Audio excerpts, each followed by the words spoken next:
Continuando con el desarrollo de la semana número 11 de este ciclo 2017-2, vamos a resolver las preguntas. Y la pregunta número 1 nos dice lo siguiente.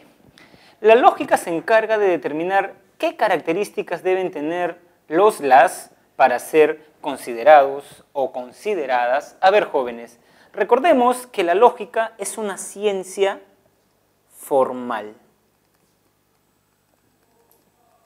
Y ustedes siempre deben recordar que la ciencia formal se distingue de la ciencia fáctica. Ahora ustedes se estarán preguntando, profesor, ¿y cómo puedo distinguir, cómo puedo diferenciar una ciencia formal de una ciencia fáctica?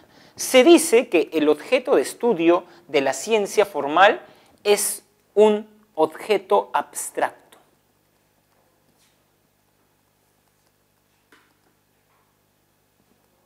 O también ideal. Es decir, un objeto a través del cual tú llegas por el intelecto.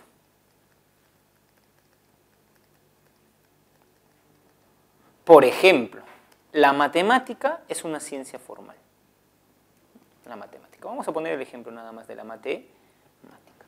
Y también la lógica, porque estudia entes abstractos. En cambio, las ciencias fácticas estudian entes u objetos reales y concretos. ¿Qué quiere decir eso? Que son entes, objetos a los cuales nosotros podemos acceder por los sentidos. Por ejemplo, piensen en lo siguiente. ¿Un físico ve cómo caen los cuerpos? Sí. Entonces, como la física tiene como objeto de estudio un ente concreto y real, es una ciencia fáctica. Lo mismo que la química, lo mismo que la biología. La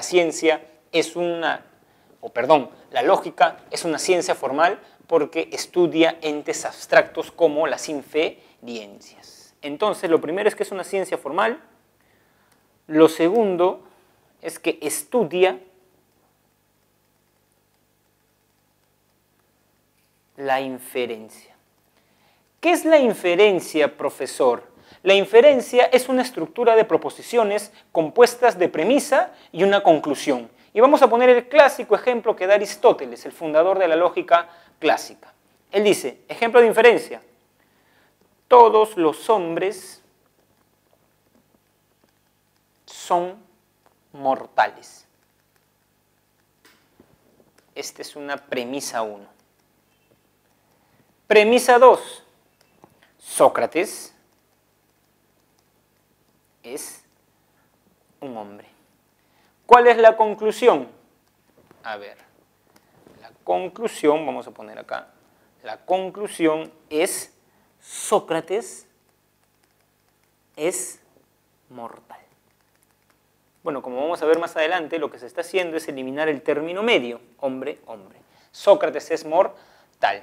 ¿Y qué pretendemos determinar de la inferencia? Su validez. Estudia la inferencia y pretende determinar su validez. ¿Qué es la validez? La validez, o mejor dicho, se dice que una inferencia es válida si la conclusión se sigue necesariamente de sus premisas. Si esta conclusión, Sócrates es mortal, se sigue necesariamente de premisa 1 y premisa 2, se tiene que es una inferencia válida. Ojo, la inferencia es válida.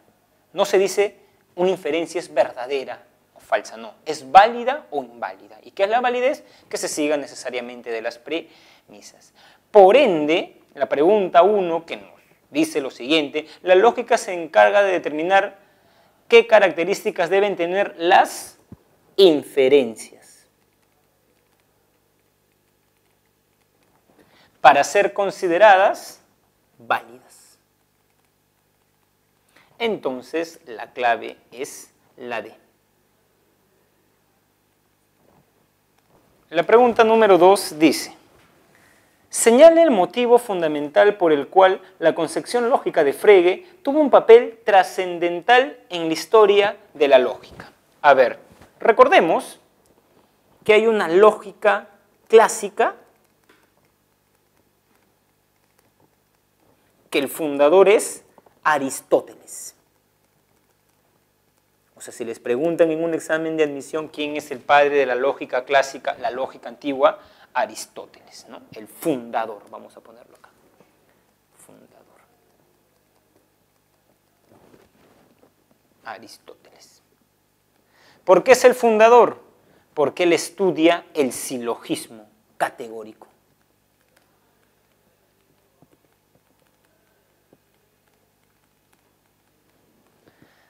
En cambio, o por otro lado, también tenemos la lógica matemática moderna. Y el fundador ya no es Aristóteles, no podría ser, él está en el mundo antiguo. El fundador es Frege. Y Frege es el fundador de la lógica por lo que se conoce en lógica como el proyecto logicista. ¿Qué es el proyecto logicista, profesor? Es el proyecto, que consiste en derivar los conceptos y principios matemáticos de conceptos y principios lógicos, con lo cual se demuestra que la matemática se reduce a la lógica. Por ende, volviendo a la pregunta de cuál es el motivo fundamental por el cual la concepción de Frege tuvo un papel trascendental en la historia de la lógica, que marcó una ruptura con la lógica clásica. La pregunta 3 dice: el isomorfismo de Wittgenstein como teoría figurativa del significado supone que el lenguaje... A ver, recordemos que el concepto de isomorfismo lo estudiamos cuando vimos la filosofía de Wittgenstein. Y dijimos que en la filosofía de Wittgenstein, que es una filosofía analítica porque considera que el objeto de estudio de la filosofía es el lenguaje, tiene por un lado el lenguaje. Pero sucede que este lenguaje nos dice algo del mundo. Y si nos dice algo del mundo, es porque comparten algo con el mundo. Eso es lo que se denomina isomorfismo. Lenguaje y mundo comparten la forma lógica. ¿Y cómo se prueba eso? Porque el lenguaje está compuesto de proposiciones. Y el mundo está compuesto de hechos. Eso quiere decir que toda proposición hace referencia a un hecho. La teoría figurativa de la proposición. ¿Eso qué quiere decir? Que para Wittgenstein el lenguaje cumple una función referencial.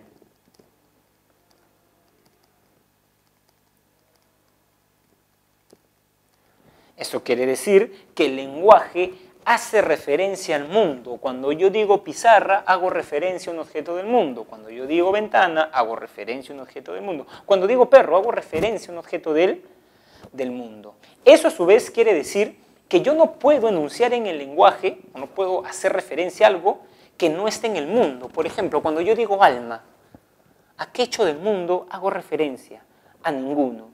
Entonces Wittgenstein dice que los límites de mi mundo son los límites de mi lenguaje. Y por eso la clave de esta pregunta es la E. Ahora, ¿qué quiere decir o qué pasaría, profesor, si yo con el lenguaje hago referencia a un hecho que no está en el mundo? Por ejemplo, digo, el alma es inmortal. Crearías lo que Wittgenstein llama proposiciones sin sentido. ¿Y por qué son proposiciones sin sentido? Porque son enunciados que no hacen referencia a hechos del mundo, ¿no? Y para Wittgenstein los problemas filosóficos en ese sentido son pseudo problemas o mal uso del lenguaje. Marque verdadero o falso según corresponda. La lógica aristotélica hace un énfasis especial en la matemática. Eso es falso, porque Aristóteles estudia el silogismo categórico. Quien hace referencia a la matemática es Frege, pero la pregunta versa sobre Aristóteles, por eso es falsa. Wittgenstein concibe la filosofía como una doctrina o teoría. Eso también es falso, porque para Wittgenstein, recuerden, la filosofía es una actividad que esclarece el lenguaje. 3. La silogística es el fundamento de la propuesta de Boecio. Eso es verdadero, porque lo que hace Boecio es seguir la lógica de Aristóteles y sistematizarla. Y en ese sentido, digamos, estudia el silogismo. Y cuarto, para Frege, el lenguaje común no es ambiguo, eso también es falso. Si es ambiguo, y por eso, porque es ambiguo, equívoco, ¿qué quiere decir que es ambiguo? Que una palabra tiene más de un significado. Yo puedo decir lora a un animalito loro femenino, digamos, ¿no? Hembra. Pero también puedo decirle lora a una mujer que habla mucho, o a un loro, a un varón que habla mucho. Entonces el lenguaje es ambiguo, polisémico. Y para superar los problemas de este lenguaje, surge el lenguaje simbólico o el lenguaje formal, que tiene como principal objetivo superar la ambigüedad del lenguaje común.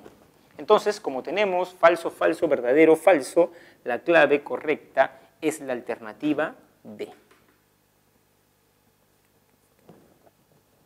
Pregunta número 5. ¿Cuál de los siguientes enunciados refleja una característica de la lógica aristotélica? A. Distingue entre lenguaje y metalenguaje. Esa es una característica de Frege, no de Aristóteles. Encierra una concepción proposicional. Ese es un aporte en realidad de los estoicos, o digamos de Wittgenstein.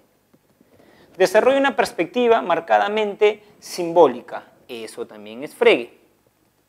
Y la E. Propone tablas de verdad. Eso es Wittgenstein.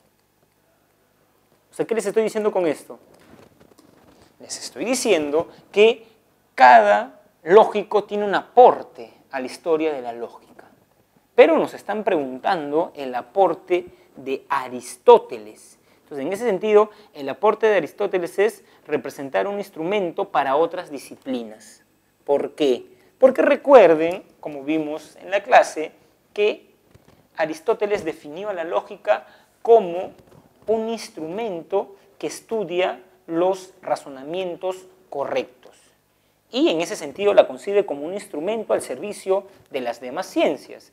Eso quiere decir que cualquier ciencia, por ejemplo la física, la biología, la economía, debe construirse sobre razonamientos correctos. Y en ese sentido es un organón, dice Aristóteles, instrumento en griego. Y por eso sus libros se llaman el organón, donde están todos sus libros reunidos sobre el tema de lógica. Pregunta 6. Según Wittgenstein, la ética y la religión son fundamentales en la existencia del ser humano. Ahora bien, cabe destacar de ambos aspectos que, recordemos que Wittgenstein escribe en la última línea, en el último parágrafo de su gran obra, el Tractatus Lógicos Filosóficos, la siguiente frase: de lo que no se puede hablar, es mejor callar.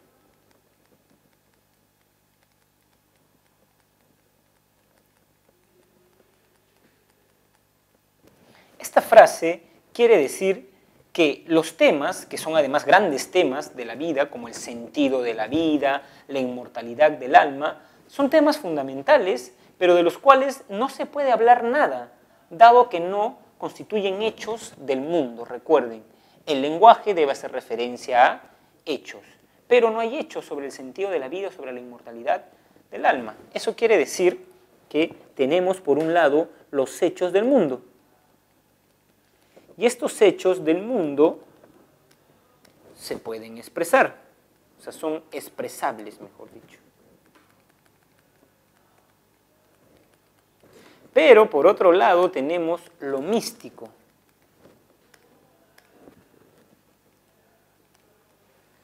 Y lo místico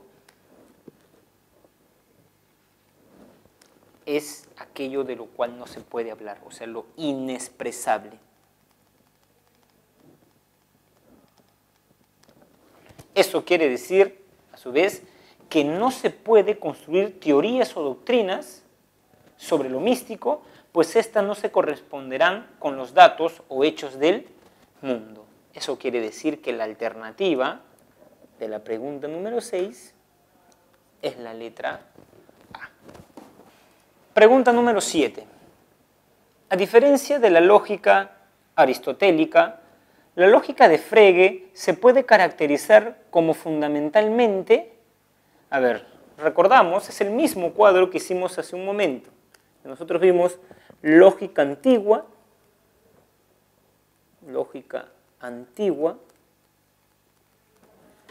y lógica moderna. A ver, recordemos, a modo de repaso. ¿Quién es el fundador de la lógica antigua?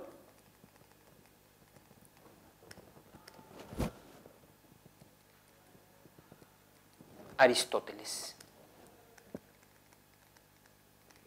¿Y quién es el fundador de la lógica moderna, la lógica matemática? Frege. Y, digamos, Aristóteles estudia ¿qué? El silogismo. En cambio, Frege, el proyecto logicista.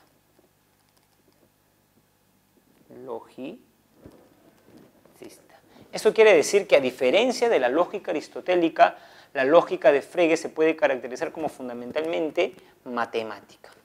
Porque vimos que el proyecto logicista es reducir los axiomas de la matemática a los axiomas lógicos. Entonces la clave sería la alternativa A. Pregunta número 8.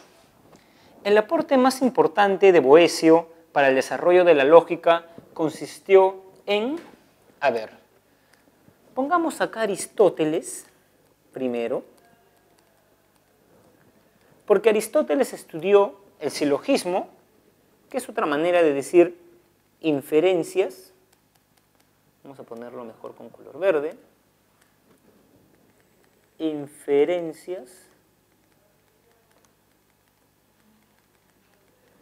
mediatas. ¿Qué es una inferencia mediata, profesor? Es una inferencia compuesta mínimo de dos premisas y una conclusión. Recuerden que el ejemplo que pusimos fue: todos los hombres son mortales. Que era una premisa 1, premisa 2, y acá vamos a ver la conclusión. Premisa 2, Sócrates es un hombre. Y premisa 3, que es la conclusión, perdón, Sócrates es mortal.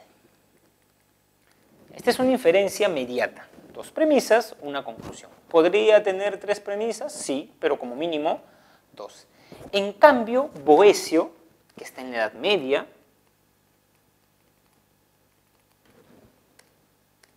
estudia las inferencias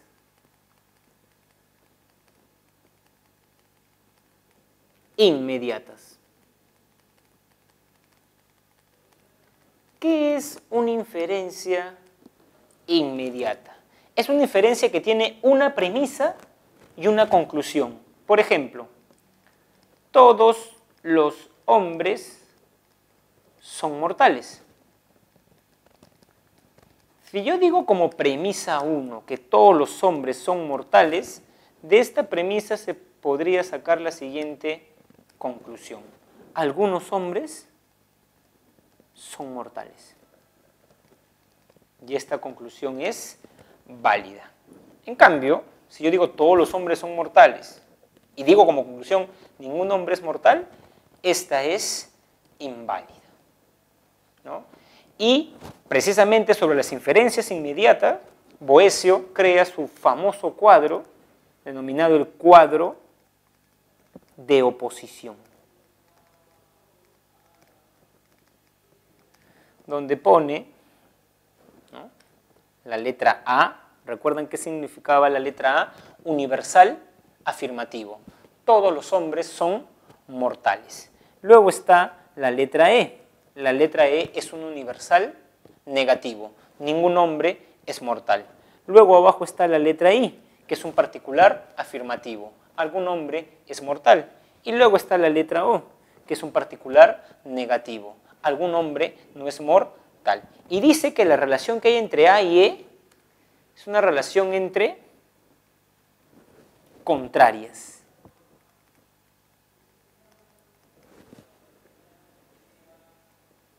Lo que está debajo I, O, lo que está debajo de las contrarias, él la llama subcontrarias. la relación que hay entre A y O sería las contradictorias. Y también la relación que hay entre E y la relación que hay entre A e I es subalterna, y la que hay entre I y A, subalternante. Y la que hay entre E y O, subalternante, y la que hay entre O y E, subalterna. Por lo tanto, el principal aporte de Boecio a la lógica fue el estudio de las inferencias inmediatas, mediante el famoso cuadro de oposición que, como él las ideó, también se llama el cuadro de Boecio.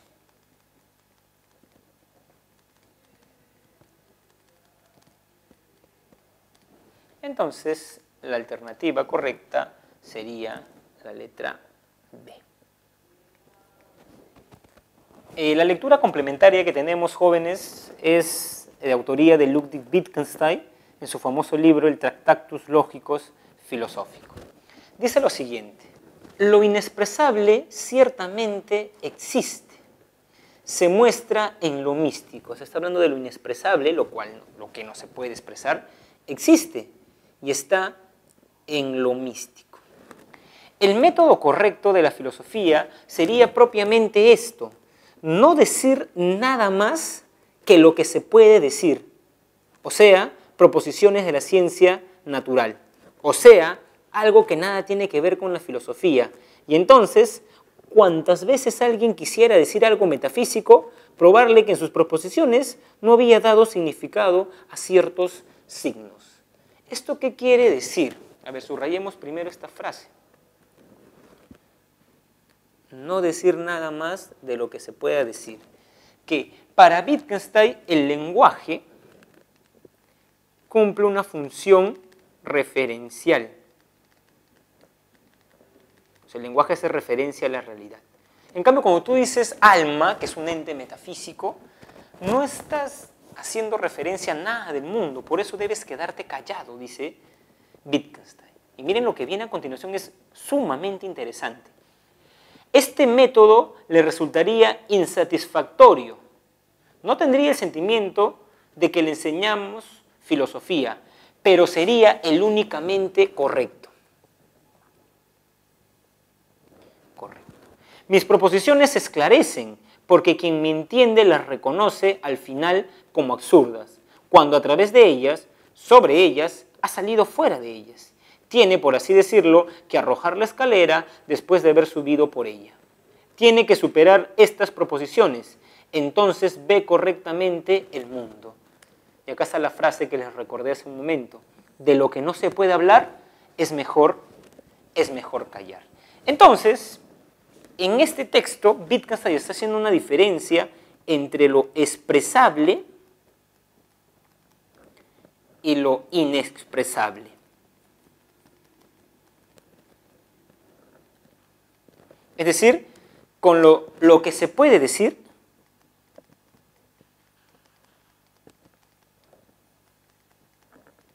y lo que no se puede decir.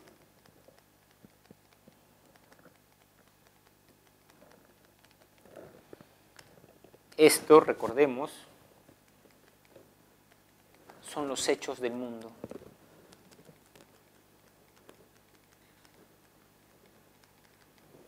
Esto es la metafísica, o lo que él llama místico. Y esto es la ciencia. Y esto es la filosofía. Deberíamos hablar de las proposiciones científicas, de la filosofía deberíamos callar. Por ende, del texto anterior se infiere que ¿la filosofía debe establecer una ruptura con las ciencias? No, porque debe simplemente esclarecer sus proposiciones. ¿Los conocimientos más allá de los sentidos son posibles? No, debemos callar, son imposibles porque no los podemos expresar. ¿El lenguaje tiene que superar sus propios límites? No, porque los límites de mi lenguaje son los límites de mi mundo. Lo que quiere decir que no puedo ir con el lenguaje más allá del mundo empírico. ¿El labor de la filosofía debe ser esclarecedora? Perfecto. Esa es la clave.